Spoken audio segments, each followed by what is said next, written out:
à Sherbrooke. C'est la journée mondiale de la prévention du suicide, une journée où on souligne notamment l'importance de briser les tabous. Des organismes rappellent qu'il reste encore beaucoup de travail à faire et que le manque de ressources est criant. Marie-Hélène Rousseau. Les statistiques sont frappantes. 3 personnes s'enlèvent la vie tous les jours au Québec et plus des 3/4 d'entre elles sont des hommes. La Journée mondiale de la prévention du suicide, c'est l'occasion de rappeler qu'il faut en parler davantage. Plusieurs activités de sensibilisation sont en cours. Il y a la ville de Sherbrooke qui a mis ses drapeaux en berne. C'est important de mentionner que ce n'est pas en hommage aux personnes suicidées, mais bien pour parler de prévention.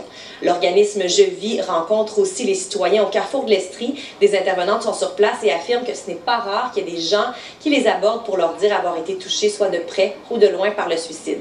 On a entre autres rencontré Joanne Côté qui, elle, a confié avoir déjà eu des idées noires. Que j'ai passé à travers de ça. Et puis, si ça n'aurait pas été pour de l'aide de famille, je pense pas que je serais ici.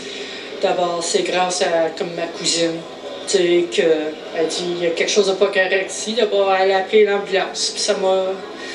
Parce que ce soir-là, je pense que ça l'était, là, tu sais. Mais d'abord, j'encourage des choses comme ça parce que souvent, le monde ne veut pas en parler parce que c'est pas qu'ils ont honte de leur faiblesse, mais ils ne sont pas trop fiers de leur faiblesse non plus. Le plus beau message, ce serait de ne pas rester toute seule avec ces pensées-là. Pour les gens qui ont des pensées suicidaires, je pense que c'est la pire chose à faire, c'est de rester avec cette lourdeur-là. Plusieurs vidéos de sensibilisation sont partagées tout au long de la journée sur la page Facebook de Je Vis.